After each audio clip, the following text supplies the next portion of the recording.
Good afternoon students, doctor S classes में आप सभी का स्वागत है। कल हमने शुरू किया था 10th क्लास साइंस का chapter number 8 how do organism reproduce कि जीव जनन कैसे करते हैं। तो उसमें हमने अलैंगिक जनन असेक्सुअल रिप्रोडक्शन के बारे में कल पढ़ा था। आज हम पढ़ते हैं सेक्सुअल रिप्रोडक्शन के बारे में, लैंगिक जनन के बारे में।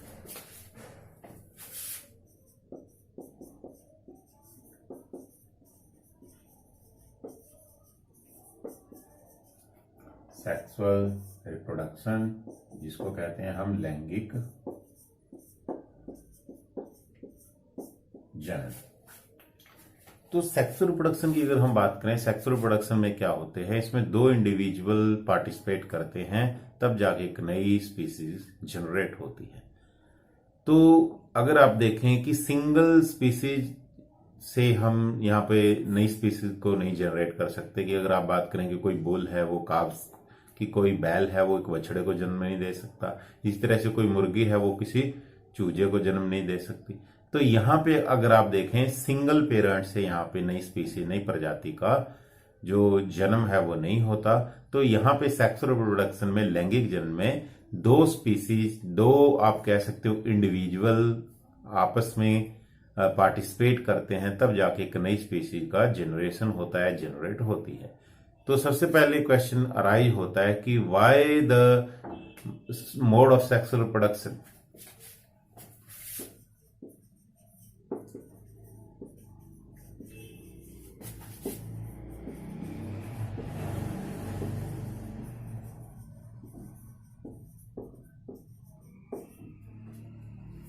कि why the modes of sexual reproduction, कि जो लैंगिक जनन है वो क्यों। तो लैंगिक जनन अगर हम देखें कि अलैंगिक जनन के बारे में हमने पढ़ा था, वहां पे हमने देखा था कि जो डीएनए की जो प्रतिलिपि है, जो डीएनए की कॉपी होती है वहां पे बनती है। तो जब डीएनए की कॉपी बनती है तो हमने देखा था बहुत सारी वेरिएशन भी आ जाती हैं, और जो ये वेरिएशन होती है कई जगह पे ये सही नहीं होती उस इंडिविजुअल के लिए। और अगर हम देखें डीएनए की जो कॉपिंग का मैकेनिज्म है वो एक स्लो प्रोसेस है, उसमें समय लगता है। लेकिन यहाँ पे जब इंडिविजुअल कंबाइन करते हैं वहां पे पहले से ही जर्म सेल वहां पे बनती हैं, तो यहाँ पे जो होगा प्रोसेस आपका मियोसिस होगा, cell division by meiosis, cell division by meiosis. कि सेल डिवीजन, कोशिका का विभाजन होगा मियोसिस के द्वारा। और मियोसिस क्या है, अर्धसूत्री विभाजन है। इसमें क्या होगा आपके पास, हमने पढ़ा था डीएनए के बारे में, डीऑक्सी राइबोज न्यूक्लिक एसिड। तो यहाँ पे हम मेल की डीएनए की बात कर रहे हैं, इसी तरह से फीमेल की डीएनए की बात कर रहे हैं। तो जब यहां से चाइल्ड बनेगा वहां पे क्या होगा कि ये डबल नहीं होगी, डीएनए डबल नहीं होगी कि यहां से भी डीएनए पूरी आ गई, यहां से भी डीएनए पूरी आ गई तो बच्चे में तो इसका मतलब दुगनी डीएनए होगी। नहीं, डीएनए की जो आपका हम पढ़ेंगे इस क्रोमोसोम के बारे में पढ़ेंगे। मैंने कल आपको बताया था कि ह्यूमन बॉडी में टोटल 46 क्रोमोसोम होते हैं, जिसको 23 पेयर्स के नाम से जाना जाता है, जिसमें से 22 जो पेयर होते हैं वो आपके सेम होते हैं मेल और फीमेल में, ऑटोसोम बोलते हैं इनको। जो 23वां जोड़ा होता है वो डिफरेंट होता है, फीमेल में एक्स एक्स होता है आपका, और जो मेल है उसमें एक्स वाई होता है, एक्स वाई इन मेल। 23 जोड़े क्रोमोसोम के आपके होते हैं, गुणसूत्र कहते हैं हम हिंदी में। 23 जोड़े यानी 23 दुगुना, जोड़े में 2 होते हैं, 23 दुगुना 46 क्रोमोसोम टोटल हमारी बॉडी में होते हैं, जिनमें से 22 जोड़े ऑटोसोम होते हैं, वो कॉमन होते हैं, लड़के और लड़कियों में सेम होते हैं। जो 23वां जोड़ा होता है जिसको सेक्स क्रोमोसोम कहते हैं वो डिफरेंट होता है। जो लड़कियां हैं उनमें फीमेल में ये एक्स एक्स होता है, यानी डबल एक्स भी इसको हम कह सकते हैं, कैप्स में लिखते हैं इसको हम।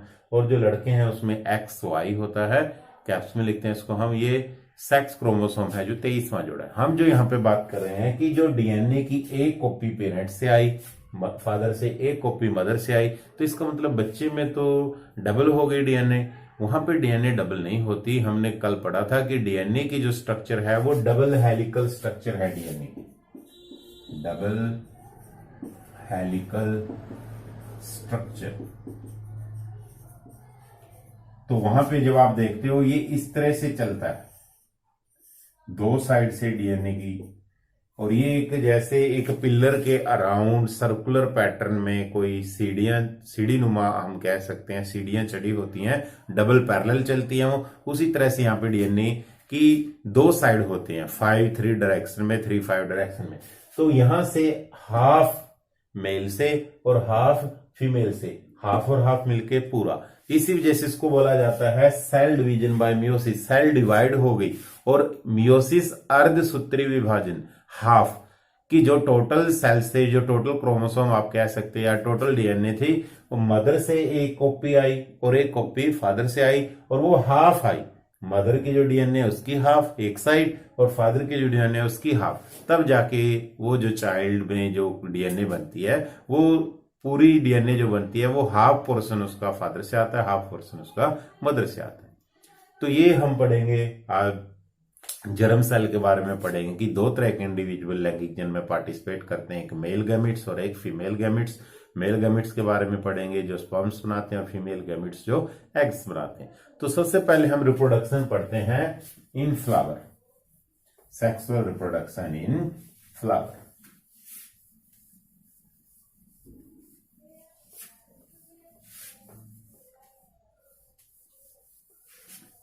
Sexual reproduction in flowers. तो रिप्रोडक्शन, सेक्सुअल रिप्रोडक्शन फ्लावर में अगर हम बात करें, ये आपका 5 मार्क्स का क्वेश्चन आता है, चाहे वो हरियाणा बोर्ड है चाहे वो पंजाब बोर्ड है। तो ये इंपॉर्टेंस है, और कॉम्पिटिटिव एग्जाम में भी यहाँ से क्वेश्चन आपके आते हैं। तो ये मैंने अभी डायग्राम ड्रॉ किया है, जो क्रॉस सेक्शन है आपका, लॉन्जिट्यूडिनल सेक्शन है किसका, फ्लावर का। इसके जो ये 4 पार्ट्स आपके मेन है, सेपल, पेटल, एंड्रोसियम जिसको हम कहते हैं स्टेमन, और जाइनोसियम जिसको हम कहते हैं पिस्टल। जो एंड्रोसियम या स्टेमन है इसको हम कहते हैं male reproductive part, male reproductive part. और जो जाइनोसियम है इसको हम कहते हैं फीमेल रिप्रोडक्टिव पार्ट। तो अगर इसको हम देखें, ये बेस होता है इसका, जो स्वोलन फूला हुआ जो भाग होता है, जहां से फूल लगा हुआ होता है टहनी के ऊपर, उसको बोलते हैं पेडिकल। उसके बाद साइड में जो ग्रीन कलर की, ग्रीन इन कलर, हरे रंग की जो पत्तियां होती हैं बाहर, उसको हम बोलते हैं सेपल, ग्रीन कलर होता है इनका। और जो रंगीन पत्तियां होती हैं उनको बोला जाता है पेटल। तो याद रखें, बच्चों को कंफ्यूजन यही होता है कि सेपल कौन सा है, पेटल कौन सा है। तो सेपल है आपका ग्रीन कलर का होता है, नीचे आप देखोगे छोटी छोटी पत्तियां होती हैं जो बेस में लगी होती हैं ग्रीन कलर की, उनको बोला जाता है सेपल। और जो रंगदार पत्तियां होती हैं, फूल की जो पत्तियां आप देखते हो कि जैसे गुलाब का आपका पिंक कलर है, रोज का रेड है, तो वो जो पत्तियों का कलर है जो लाल रंग की, वो क्या होती हैं, वो पेटल होती हैं। अब उसके बाद आ जाते हैं हमारे पास थर्ड, एंड्रोसियम या स्टेमन। स्टेमन क्या है, यहां से आप देखो एक पतली संरचना निकली होती है, पतली एक ट्यूब की तरह की संरचना होती है, और उसके ऊपर एंथर लगे होते हैं। ये पतले ट्यूब लाइक स्ट्रक्चर है, इसको फिलामेंट बोला जाता है। और इसके ऊपर जो आपके एंथर लगे होते हैं, परागकण जिनको हम कहते हैं, और दोनों को मिलके हम क्या कहते हैं, मेल रिप्रोडक्टिव पार्ट स्टेमन, जिसका दूसरा नाम है एंड्रोसियम। एंड्रोसियम या स्टेमन, दो नाम है इसके, और ये दो चीजों से मिलकर बना होता है।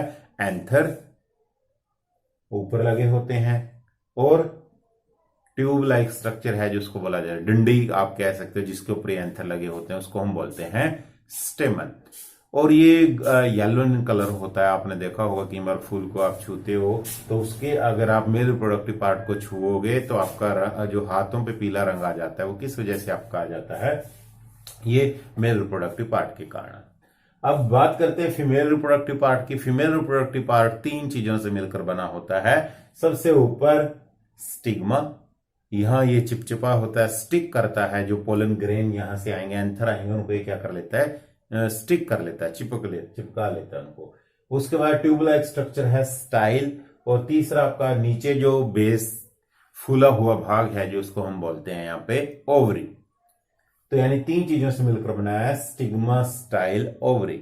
स्टिग्मा ऊपर है जो पोर्शन इसका जहां से चिपचिपा या जो स्टिक कर जाएगा जो आपके एंथर है यहाँ पे, और स्टाइल ये ट्यूब लाइक स्ट्रक्चर है। और ओवरी, ओवरी में क्या होते हैं, ओव्यूल होते हैं। ओवरी में होते हैं आपके ओव्यूल, इसको बीजांड बोलते हैं ओवरी को, और इसमें बीज होते हैं, ओव्यूल्स होते हैं। उसके बाद ये तीनों मिलके बनाते हैं, तीनों को बोलते हैं कॉमनली पिस्टल, और पिस्टल को दूसरा नाम है पिस्टल का जाइनोसियम। तो फ्लावर के अगर आप देखें चार पार्ट हैं आपके। पहला पार्ट है सेपल्स जो हरे रंग की पत्तियां हैं नीचे, पेटल जो रंगीन पत्तियां हैं, फूल की रंगीन फूल की जो पत्तियां हैं वो पेटल हैं। उसके बाद मेल रिप्रोडक्टिव पार्ट है एंड्रोसियम जिसको स्टेमन कहते हैं। स्टेमन दो चीजों से मिलकर बना होता है, जो डंडी है उसकी वो फिलामेंट है, उसके ऊपर एंथर जो कण पराग कण लगे होते हैं। उसके बाद आ जाता है जिनोसियम या पिस्टल, फीमेल रिप्रोडक्टिव पार्ट है। ये तीन चीजों से मिलकर बना होता है। सबसे ऊपर स्टिग्मा होते हैं, फिर ट्यूब लाइक स्ट्रक्चर, स्टाइल होती है, और नीचे जो उभरा हुआ भाग होता है, फूला हुआ भाग होता है, उसको बोलते हैं ओवरी। अब बात आ जाती है कि जो ये प्लांट्स हैं ये दो तरह के प्लांट्स आपके होते हैं। एक प्लांट होता है आपका यूनिसेक्सुअल, और दूसरा प्लांट होता है आपका बाइसेक्सुअल। तो अगर आप देखें यूनी का मतलब होता है वन, यूनी का मतलब होता है एक, और जो बाई है, बाई का मतलब होता है टू, दो। तो जैसे इसका नाम ही इंडिकेट कर रहा है यूनिसेक्सुअल, तो यानी जिसमें एक सिंगल रिप्रोडक्टिव पार्ट होगा, या तो उसमें आपका, अगर हम एग्जांपल लें, दो प्लांट्स हैं, पहले एक प्लांट्स में क्या है आपका मेल रिप्रोडक्टिव पार्ट है, और दूसरे प्लांट में क्या आपका फीमेल रिप्रोडक्टिव पार्ट है। दोनों क्या है, अलग अलग फ्लावर के ऊपर है, अलग अलग फूल पे हैं, दोनों मेल अलग पे है, फीमेल अलग पे। इस तरह के जो पौधे होते हैं उनको बोला जाता है यूनिसेक्सुअल फ्लावर या यूनिसेक्सुअल प्लांट। नाम ये यूनी मीन सिंगल, यानी मेल रिप्रोडक्टिव पार्ट अलग प्लांट पे है आपका, डिफरेंट प्लांट पे है, और फीमेल डिफरेंट पे है। इसके अगर हम एग्जांपल लें, इसके दो एग्जांपल हैं आपके। पहला है पपाया जिसको हम पपीता कहते हैं,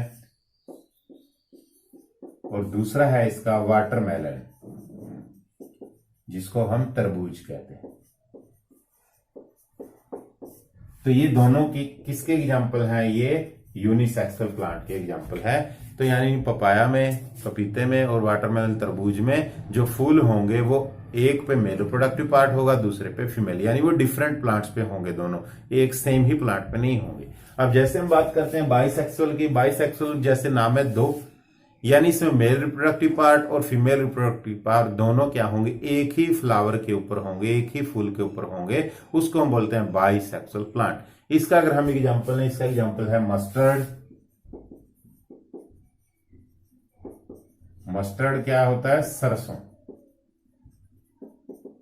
और दूसरा इसका एग्जांपल है चाइना रोज, चाइना रोज जिसको बोला जाता है हिबिस्कस साइनेसिस, हिबिस्कस रोजा साइनेसिस, चाइना रोज। ये दोनों जो मैंने एग्जांपल लिए मस्टर्ड सरसों का और हिबिस्कस रोजा साइनेसिस का, ये दोनों क्या है, बाइसेक्सुअल प्लांट है, बाइसेक्सुअल फ्लावर है। इसका मतलब इनका जो फ्लावर है, इनका जो फूल है, उस पे देखो ये दोनों, मैंने यहाँ पे देखो इस डायग्राम में फ्लावर जो बनाया इसमें दोनों दिखाए। इसका मतलब ये जो डायग्राम है किसका, ये बाइसेक्सुअल प्लांट्स का फ्लावर का एग्जाम्पल है, जिसमें मेल रिप्रोडक्टिव पार्ट भी है और फीमेल रिप्रोडक्टिव पार्ट है, वो सेम फ्लावर पे है। ये बाइसेक्सुअल फ्लावर का प्लांट्स का एग्जाम्पल है।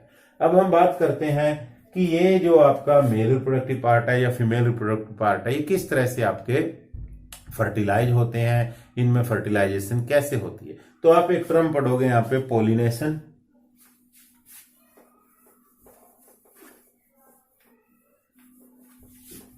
तो यहां पे एक टर्म आ जाती है आपकी पोलिनेशन।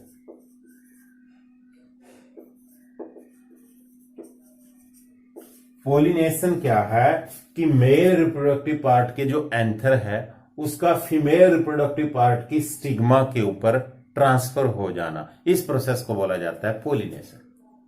दोबारा बता रहा हूं मैं आपको कि मेल रिप्रोडक्टिव पार्ट में क्या है, आपके एंथर है, परागकण है, और इनका क्या हो जाना, ट्रांसफर हो जाना, चले जाना। कहां पे चले जाना, स्टिग्मा के ऊपर, फीमेल रिप्रोडक्टिव पार्ट पर चले जाना। इसको बोलते हैं पोलिनेशन। अब ये पोलिनेशन क्या होगी आपकी, कई तरह की होती है, जिसमें आप एक पढ़ते हो सेल्फ पोलिनेशन। सेल्फ पोलिनेशन, जैसे कि इसका नाम है, सेल्फ का मतलब होता है स्वयं, खुद। तो जैसे ये बाइसेक्सुअल फ्लावर है, इनमें क्या होगा, सेल्फ पोलिनेशन होगी, क्योंकि दोनों मेल और फीमेल रिप्रोडक्टिव पार्ट एक ही फ्लावर के ऊपर हैं। यहाँ पे सेल्फ पोलिनेशन हो सकती है। अब सेल्फ पोलिनेशन या क्रॉस पोलिनेशन कौन कौन से वाहक होंगे जो उनको लेके जाएंगे, वो आपका वाइंड भी हो सकता है, हवा हो सकती है, वाटर भी हो सकता है, पानी इनको लेके जा सकता है, या कोई इंसेक्ट भी हो सकता है, कोई कीट। जैसे हम एग्जांपल लें, ये यहाँ पे क्या हुआ कि हवा की वजह से, हवा आई तो हवा ने क्या किया, जो आपका मेल रिप्रोडक्टिव पार्ट था उसको धकेल दिया किसकी तरफ, फीमेल रिप्रोडक्टिव पार्ट की तरफ, और यहां से जो कण थे वो टूट के गिर गए किसके ऊपर, स्टिग्मा के ऊपर। तो यहां से क्या एक ही फ्लावर के ऊपर हुए, इस वजह से उनको बोला जाता है सेल्फ पोलिनेशन। तो यानी बाइसेक्सुअल में क्या होगी आपकी, सेल्फ पोलिनेशन होगी। दूसरा आपका क्रॉस पोलिनेशन। क्रॉस पोलिनेशन, तो सेल्फ पोलिनेशन में क्या था कि जो पराग कण थे, जो एंथर थे मेल रिप्रोडक्टिव पार्ट के, वो ट्रांसफर हो गए स्टिग्मा, जो फीमेल रिप्रोडक्टिव पार्ट का एक पार्ट है, वहां पे ट्रांसफर हो गई। इस विधि को हमने पोलिनेशन का, ये एक ही फ्लावर में हुई, इस वजह से उसको सेल्फ का। अब है क्रॉस। क्रॉस मीन दो अलग अलग फ्लावर पे, जैसे भी हमने बात की थी यूनिसेक्सुअल फ्लावर, तो उसमें एक फूल के ऊपर मेल रिप्रोडक्टिव पार्ट है, दूसरे फूल के ऊपर फीमेल रिप्रोडक्टिव पार्ट है। तो एक मेल रिप्रोडक्टिव पार्ट के एंथर वो ट्रांसफर हो गए कहां पे, फीमेल रिप्रोडक्टिव पार्ट के जो स्टिग्मा है उसके ऊपर। तो पोलिनेशन हुआ और दो अलग अलग फ्लावर के बीच में हुआ, इस वजह से इसको बोला जाता है क्रॉस पोलिनेशन। तो सेल्फ में आप ये भी कह सकते हो सेम स्पीसीज के बीच में, और क्रॉस में क्या होगा, डिफरेंट स्पीसीज के बीच में। अब दूसरा हम बात करते हैं यहाँ पे कि ये ट्रांसफर कैसे, फिर से यहाँ पे ट्रांसफर के वही आपके वेंडर 2 या 3 हो सकते हैं, पानी हो सकता है, हवा हो सकती है, कीट हो सकते हैं। जैसे कोई कीट भंवरा आपके जो मेल रिप्रोडक्टिव पार्ट पे बैठा और उसके पांव में क्या है, वो एंथर चिपक गए, और फिर वो कहां पे चला गया, फीमेल फ्लावर के ऊपर बैठा, स्टिग्मा के ऊपर बैठ जाता है, और वहां पे वो उनको छोड़ देता है। तो ट्रांसफर हुए मेल रिप्रोडक्टिव पार्ट के एंथर कहां पे, जो आपका फीमेल रिप्रोडक्टिव पार्ट है उसके स्टिग्मा के ऊपर वो ट्रांसफर हो गए। तो किस विधि से हुए, क्रॉस पोलिनेशन विधि से हुए। अब बात आ जाती है कि एंथर आपके पहुंच गए कहां पे, स्टिग्मा के ऊपर, किस प्रोसेस के द्वारा, स्टिग्मा के ऊपर जो पहुंचे पोलिनेशन के द्वारा। एंथर ट्रांसफर हो गए और वो कहां पहुंच गए, स्टिग्मा के ऊपर पहुंच गए, किस विधि के द्वारा, पोलिनेशन विधि के द्वारा।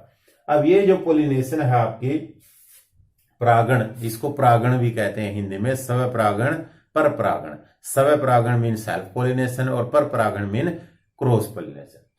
तो यहां पे अब एंथर आपके आ गए, ये चिपक गए यहाँ पे। अब ये इस ट्यूब में चले जाएंगे एंथर यहाँ पे, और वो कहां चले जाएंगे, आपका जो ओवरी है उसके अंदर चले जाएंगे। अब ओवरी के अंदर क्या है, एग है, ओव्यूल है। ओव्यूल क्या है, एग। ओव्यूल क्या है, एग।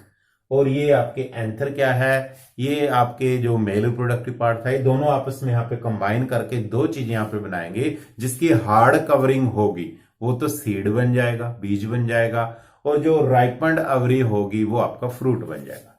तो जिसका हार्ड कोट होगा, हार्ड कोट,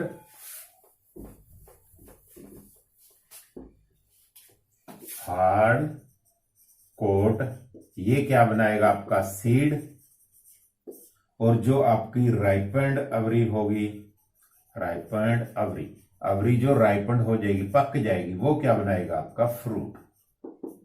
तो यहां से जो आपके एंथर आए थे वो इस ओवरी में चले गए। ओवरी में क्या है, ओव्यूल है, बीज, लाइक बीज की तरह संरचना है, उनसे वो मिक्स हो गए। तो यहाँ पे निषेचन हो गया आपका, फर्टिलाइजेशन होगी। अब वो जो ओव्यूल थे फर्टिलाइज हो गए। अब यहाँ से दो चीजें आपके बने, जिसका हार्ड कोट है वो क्या बन गया, सीड बन गया, और जो आपका पोर्शन राइपन्ड अवरी, उसको हम बोलते हैं फ्रूट। की जो अवरी सी आपकी वो राइपन्ड होगी, पक गई, उसको हम क्या बोलते हैं, फ्रूट।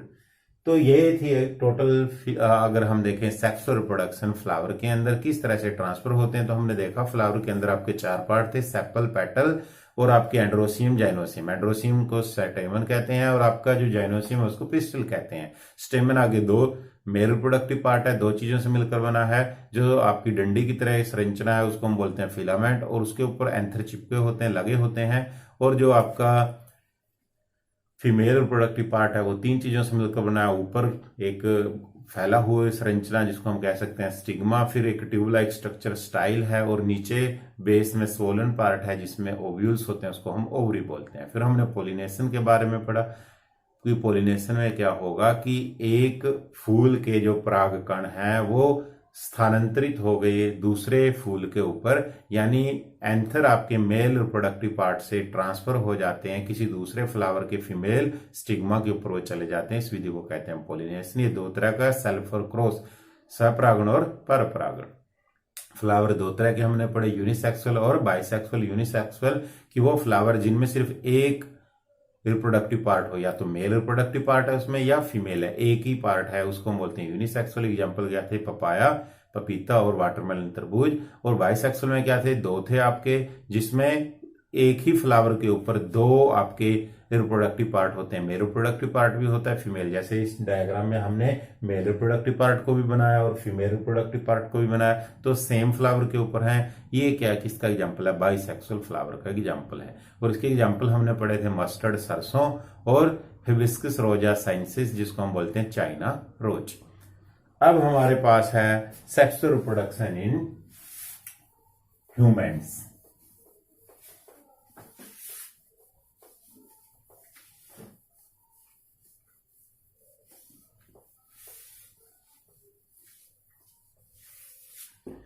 तो जो सेक्सुअल रिप्रोडक्शन है ह्यूमंस में,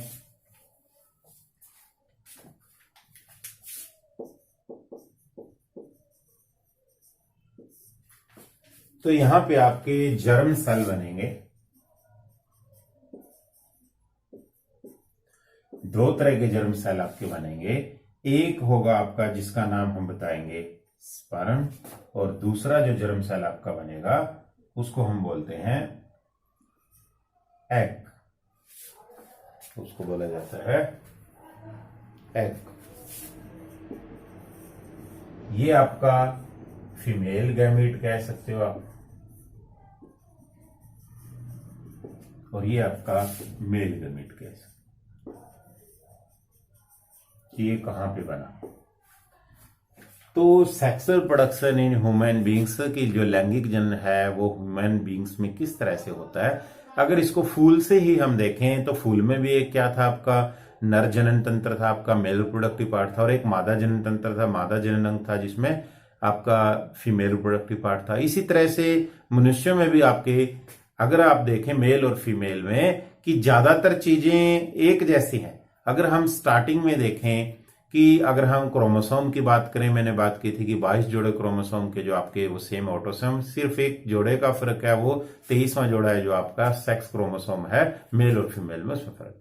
तो अगर आपने 8वीं कक्षा में देखा था कि जैसे जैसे चेंज आपके आते हैं अडोलसेंट पीरियड के, किशोर अवस्था में, तो आपकी बॉडी में बहुत सारे चेंज हैं वो कॉमन होते हैं। जैसे लड़के और लड़की में कुछ बहुत सारे चेंज कॉमन होते हैं, चाहे जैसे प्यूबर्टी एरिया में जो जेनिटल ऑर्गन है आपके, वहां पे हेयर का आ जाना, और आपके कुछ जो चेंजेस होते हैं वो डिफरेंट होते हैं। जैसे कि ब्रेस्ट साइज है वो इंक्रीज हो जाता है फीमेल में, और जो आपके मेल हैं उसमें जो आपका है एडोलसेंट पीरियड में जो वॉइस है वो फट जाती है, उसकी जो आवाज है बच्चे की वो फट जाती है। तो बहुत सारे चेंज है जो डिफरेंट आते हैं, और ये सारे जो चेंज आते हैं ड्रामेटिक चेंज होते हैं, नाटकीय बदलाव होता है। स्ट्रेस एंड स्ट्रेन का पीरियड होता है, एडोलसेंट पीरियड होता है, जो किशोर अवस्था का जो समय होता है, बड़ा तूफान और संघर्ष का काल कहा जाता है इसको, कि यहाँ पे बहुत सारे बदलाव आते हैं आपके शरीर में, और ये वृद्धि से संबंधित नहीं है। पहले बहुत सारे थे, जैसे आपका हाइट का बढ़ना, वो वृद्धि से संबंधित था। ये जो चेंज आ रहे हैं ये एक आपकी प्यूबरिटी के समय पे जो आपका जो बदलाव आता है। तो अगर आप देखें 2 तरह के जर्म सेल आपके बनते हैं, एक स्पर्म बनता है, ये कहां से बनेगा, मेल गैमीट से बनेगा, और दूसरा आपका बनेगा एग, जो कहां से बनेगा, फीमेल गैमीट से बनेगा। और एग क्या होगा आपका, ये स्टोर्ड फूड कह सकते हैं, फूड को ये स्टोर करता है, फूड स्टोरेज का काम करता है, फूड स्टोरेज। तो इनका जो आकार होगा उसमें भी आपका अंतर होगा, ये फूड स्टोरेज का काम करेगा, और जो स्पर्म होंगे वो क्या होंगे, मोटाइल होंगे। आप इसको कह सकते हैं पतले और मूवेबल। स्पर्म क्या करेंगे, आगे हम इनकी स्ट्रक्चर अगर हम पढ़ेंगे, इस तरह से हम स्ट्रक्चर बनाएंगे। ये स्पर्म की स्ट्रक्चर हम बनाते हैं, और एग में हम क्या इस तरह से बनाते हैं। तो एग क्या होगा, एक फूड स्टोरेज का काम कर रहा है। तो दोनों की जो जर्म सेल बने वो उनमें भी अंतर है कि यहाँ पे स्टोरेज का काम कर रहा है एग के अंदर, और ये क्या है, मोटाइल है आपका, जो मूवमेंट के लिए काम करता है। अब ये जनरेट कैसे होते हैं, कहां पे जनरेट होते हैं, उनकी बात हम करते हैं। तो सेक्सुअल रिप्रोडक्शन में अगर आप देखें तो आपके पास दो तरह के सिस्टम है, एक है मेल रिप्रोडक्टिव सिस्टम और दूसरा है आपका female reproductive system. Male reproductive system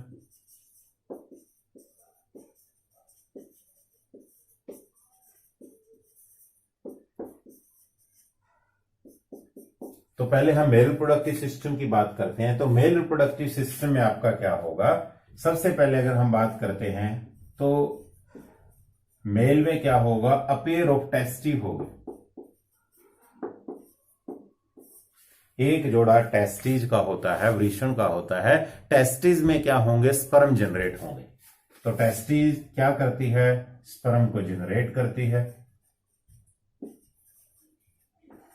इसकी वर्किंग की अगर हम बात करें, और ये जो स्पर्म जनरेट हुए, ये टेस्टिस कहां लगी हुई है, ये लगी हुई है आपकी स्कोर्टम में। स्कोर्टम क्या है, एक तरह की कवरिंग आप कह सकते हो, जो क्या करती है कि जो आपकी टेस्टिस हैं उनका जो टेम्परेचर डिपेंडेंस होती है, पूरी बॉडी से जो आपका तापमान है, जो टेस्टिस का जो टेम्परेचर है वहां पे लोअर होता है, ताकि जो स्पर्म है वो नष्ट ना हो। इस वजह से जो उसकी प्रोटेक्शन के लिए आप कह सकते हैं स्कोर्टन में टेस्टिस लगे होते हैं, ताकि लोअर बॉडी के पूरे टेम्परेचर से यहाँ पे जो टेम्परेचर होता है वो लोअर होता है। उसके बाद यहां से जो स्पर्म जनरेट हुए वो जाएंगे थ्रू वासा डिफरेंशिया।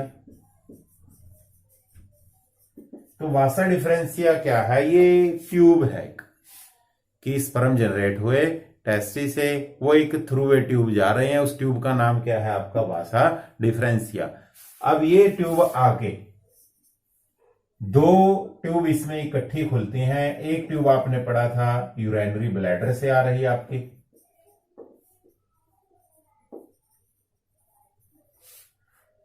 जो यूरिथ्रा हम कह रहे हैं, यूरिथ्रा में खुलती है। और एक ट्यूब आपकी आ गई है वासा डिफरेंशिया। अब ये दोनों ट्यूब क्या हो जाती है, कॉमन हो जाती हैं। तो यानी अगर आप बात करें स्पर्म की जो एंट्री होगी, जो स्पर्म अगर आप कहें जनरेट होंगे, ओपनिंग जो स्पर्म की होगी और जो यूरिन की ओपनिंग होगी वो कॉमन है।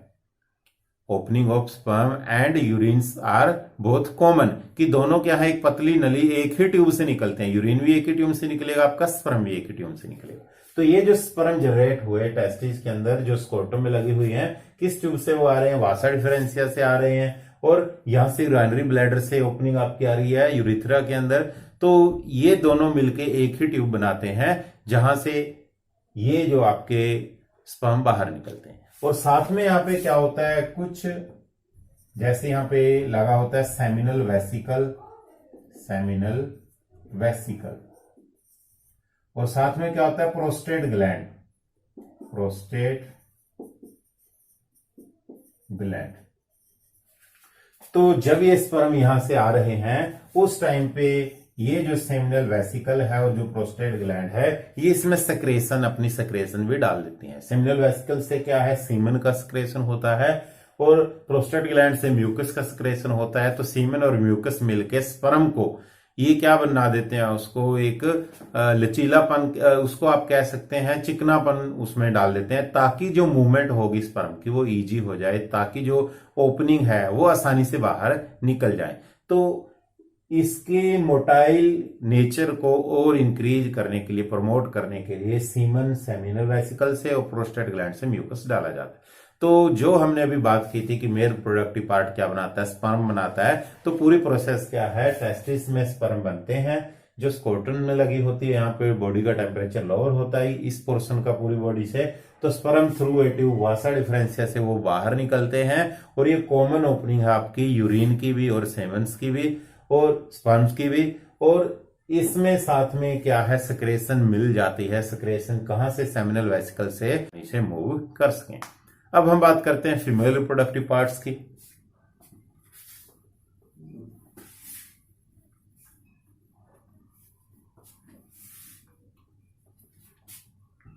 तो फीमेल रिप्रोडक्टिव पार्ट्स या फीमेल रिप्रोडक्टिव सिस्टम की अगर हम बात करते हैं तो यहां पे आप पढ़ोगे ओवरी के बारे में और फैलोपियन ट्यूब्स के बारे में और यूट्रस के बारे में। तो अगर हम बात करें ओवरी, ओवरी में आपका जो एग फर्टिलाइज होगा, जो जगह आपकी होगी, तो यहां पे अपेयर ऑफ ओवरी आपकी होंगी, 2 ओवरी आपकी होंगी, जो किससे जुड़ी होंगी, एक ट्यूब से जुड़ी होंगी। उस ट्यूब को बोलते हैं हम फैलोपियन ट्यूब। वो फैलोपियन ट्यूब दोनों ओवरी को आपस में जोड़ती है। और नीचे जो बेसल स्वोलन पार्ट आपका होगा उसको बोला जाता है यूट्रस। और जो ओपनिंग होगी यूट्रस की उसको बोला जाता है वजाइना। तो यहां पे जो फीमेल रिप्रोडक्टिव पार्ट में क्या होगा कि जब भी किसी बच्चे का जन्म होता है और वो फीमेल है, लड़की है, जन्म के समय ही उसमें इमेच्योर एग होते हैं। वो इमेच्योर एग जैसे ही प्यूबर्टी होगी 14 साल के बाद, तो उस समय वो एग हैं जो वो रिलीज होना शुरू हो जाते हैं मेच्योरिटी के समय में। पहले वो इमेच्योर एग थे, अब वो मेच्योर एग हो गए, एग है जो रिलीज होना शुरू हो गए। और हर महीने एक एग रिलीज करती है ओवरी। और वो एग जो आपका होगा वो कहां पे होगा, उसका जो अगर हम लाइफ स्पैन देखें वो 1 दिन का होता है। अगर उसी समय फर्टिलाइजेशन हो जाती है एग और स्पर्म की, तो आपका फोएटस जनरेट होगा। अगर हम अभी वर्किंग की बात करेंगे, यहां पे सिर्फ आपको जो समझना है, फीमेल जो रिप्रोडक्टिव सिस्टम है, यहां से आपका एग बनेगा। और एग रिलीज कहां से होगा, ओवरी में। इमेच्योर एग होते हैं, बाय बर्थ ही होते हैं, ये पहले इमेच्योर होते हैं, लेकिन जैसे प्यूबर्टी होगी तो हर एक ओवरी एक एग रिलीज करना शुरू कर देगी।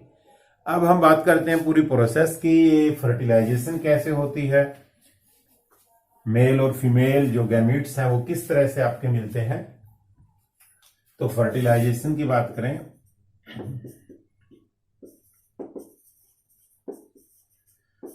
तो फर्टिलाइजेशन 2 तरह की होती है, इंटरनल फर्टिलाइजेशन, इंटरनल, और दूसरी एक्सटर्नल।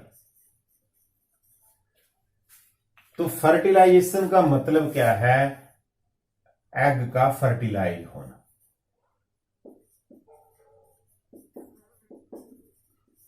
या आप कह सकते हो एग और स्पर्म का आपस में मिलना, उसको बोलते हैं फर्टिलाइजेशन। अब ये 2 तरह की होती है, इंटरनल और एक्सटर्नल। जैसे कि इसका नाम इंडिकेट करता है, इंटरनल मीन बॉडी के अंदर अगर फर्टिलाइजेशन एग और स्पर्म बॉडी के अंदर आकर मिलते हैं तो उसको बोलते हैं इंटरनल फर्टिलाइजेशन। जैसे कि ह्यूमन बींग्स में होती है, मेल और फीमेल गैमीट्स इंटरनली कंबाइन करते हैं।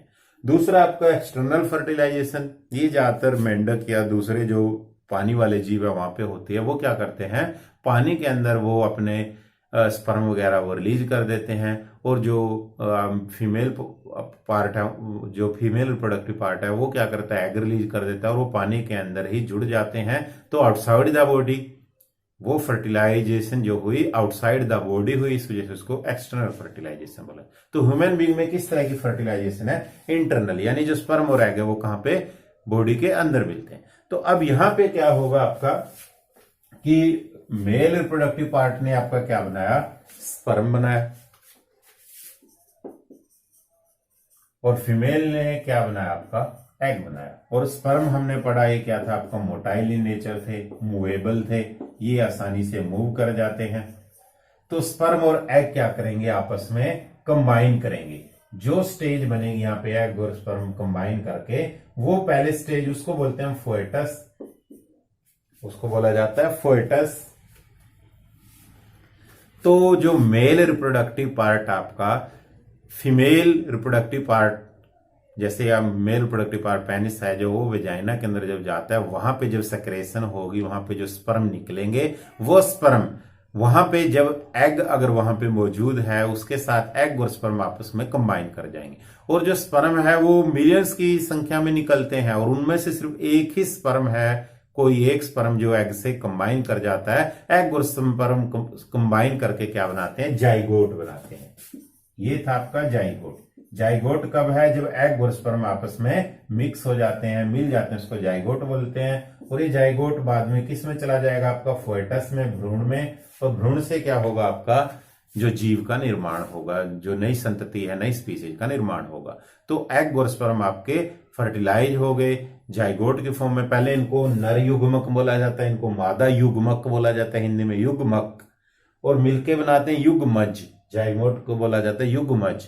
तो युग्मज क्या है, स्टेज है जहां पे एग और स्पर्म आपस में मिक्स हो गए, कंबाइन कर गए, और अब ये फर्टिलाइज हो गया, और फर्टिलाइज हो गए किसमें चला जाता है, फोएटस, जिसको भ्रूण कहते हैं। और ये भ्रूण से क्या होगा, एक नई संतति का जो निर्माण होगा।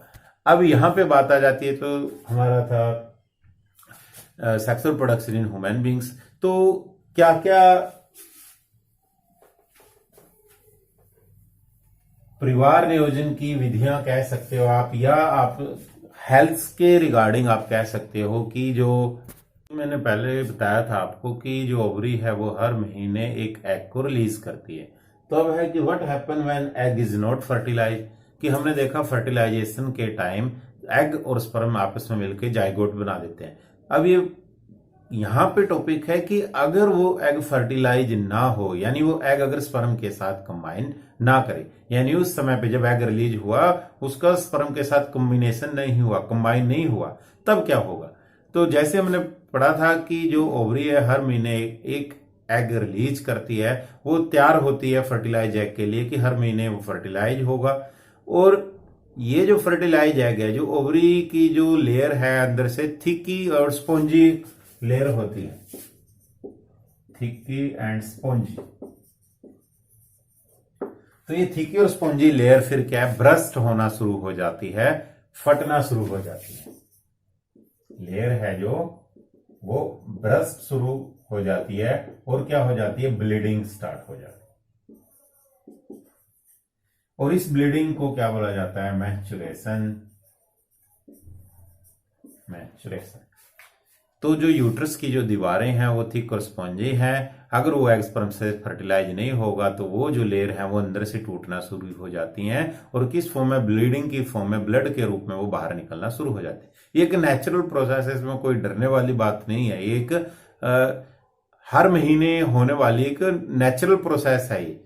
अब उसके बाद अगर आप देखें तो इसको हम बोलते हैं मैच्योरेशन। ये एक साइकिल होती है, और ये 2 से 8 दिन की एक प्रोसेस है, 2 से 8 दिन का समय है जो मैच्योरेशन साइकिल का। अब अगर हम बात करें रिप्रोडक्टिव हेल्थ के बारे में, रिप्रोडक्टिव हेल्थ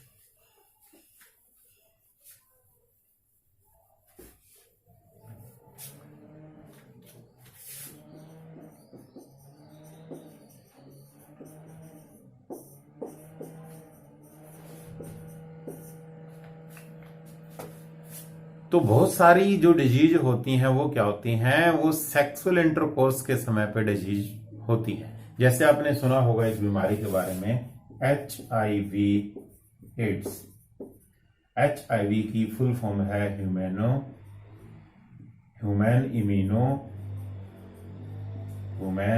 अमीनो वायरस, और एड्स की फुल फॉर्म है एक्वायर्ड इम्यूनो डेफिशिएंसी सिंड्रोम। इसी तरह से आपने गोनोरिया सुना होगा, या आपने, तो ये इस तरह की बीमारी हैं जो सेक्सुअल इंटरकोर्स के समय बीमारियां होती हैं। चाहे एड्स की बात करते हैं हम, चाहे गोनोरिया की बात करते हैं, तो यानी प्रिकॉशन भी जरूरी है at the time of sexual intercourse. तो किस तरह से हम बात करें कि पॉपुलेशन को कंट्रोल करने की, परिवार नियोजन की, तो क्या क्या मेथड है जिनके द्वारा हम परिवार को नियोजित कर सकते हैं। तो यहां पे अगर हम मेथड की बात करें, सबसे पहला आपके पास है कॉन्डोम, सेकंड है आपके पास कॉपर टी। थर्ड है आपके पास सम पिल्स लाइक सहेली। उसके बाद है आपकी, अगर हम बात करें सर्जरी की, सर्जरी। अब यहां पे अगर हम बात करें कि हम कॉन्डोम की सहायता से या कॉपर टी या पिल्स जैसे कि सहेली गोली है, खाने की गोलियां होती हैं, ये क्या करते हैं, ये हार्मोन को इम्बैलेंस करते हैं कि टेस्टी से क्या होगा, टेस्टोस्टेरोन हार्मोन जनरेट होता है और जो ओवरी में हमने पढ़ा था वहां से क्या होता है, आपका प्रोजेस्टेरोन होता है। तो ये प्रोजेस्टेरोन की सेक्रेशन को बंद कर देती है। जैसे कि सर्जरी की अगर हम बात करें, आपने सुना होगा कि ऑपरेशन वगैरह करवाते हैं, उसमें क्या होता है कि जो दो चीजें आपने सुनी होगी, नसबंदी और नलबंदी। नसबंदी होती है जो मेल्स में होती है, उसमें क्या होता है, वासा डिफरेंसिया की जो ट्यूब आ रही थी उसको काट देते हैं, बांध देते हैं, वहां से वो जो स्पर्म बाहर आते हैं वो निकलना बंद हो जाते हैं। इसी तरह से नलबंदी में क्या होती है, ओवरी से जो आपकी जो यूट्रस में ट्यूब आ रही है, ओपनिंग आ रही है, या फेलोपियन ट्यूब में जो ओवरी की जो आपकी ट्यूब है उसको वो काट देते हैं या उसको वो बांध देते हैं, तो वहां से एग रिलीज होना बंद हो जाता है। तो ये कुछ मेथड हैं जिससे हम बीमारियों से बचा जा सकता है, जो परिवार को नियंत्रित कर सकते हैं। तो आई होप आपने इस लेक्चर को बड़े ध्यान से पढ़ा और सुना होगा। Please like share and subscribe my channel. Thank you.